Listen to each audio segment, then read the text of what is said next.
Right now for you at 4 o'clock, holding police in Connecticut accountable. We're getting our first look at a bill on police reform that could be part of a special session later on this month. Channel 3 Eyewitness News reporter Mike Savino is live at the state capitol in Hartford to break it all down for us. Mike? Yes, Mark, this is a very broad bill that we saw today from the legislature's Judiciary Committee, taking on a number of areas, talking about police accountability, training, even transparency. But some of those who helped write this bill are already expecting there to be some pushback. There's a lot in the bill, but this is a significant bill when it comes at least to those portions of the bill. Leaders of the General Assembly's Judiciary Committee unveiling legislation Friday on police accountability. The 63-page draft comes in response to the death of George Floyd, who was killed by a Minneapolis police officer back in May. The bill bans chokeholds unless an officer is in danger, but that's not all. Dashboard and body cameras would be mandatory.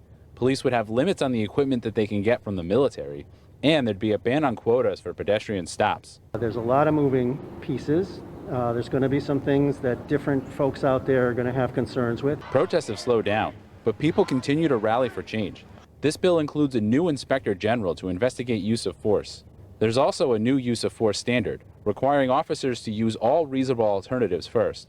And officers must also determine that force presents no risks to third parties and is necessary. Currently, it is more subjective than objective, and we're moving from a subjective standard to more of an objective standard. Officers could also be held liable for civil rights violations. The legislature is expected to go into special session on this issue this month. Governor Ned Lamont said in a statement, "The time is now for meaningful police accountability reforms." The Judiciary Committee's two ranking Republicans helped draft the bill, but want to hear from the public before endorsing it. We've made the conscientious decision to put this proposal out the way it is. So at this time, there is no specifics, Republicans like this, Democrats like that. Now, the Connecticut Police Chiefs Association put out a statement just a short while ago saying that they're still reviewing this bill. They said that some of these changes are already put into place by departments around the state. They did have concerns, though, about removing that immunity for officers for civil liability, saying it could lead to increased costs for departments. Reporting live from the Capitol, Mike Savino, Channel 3 Eyewitness News.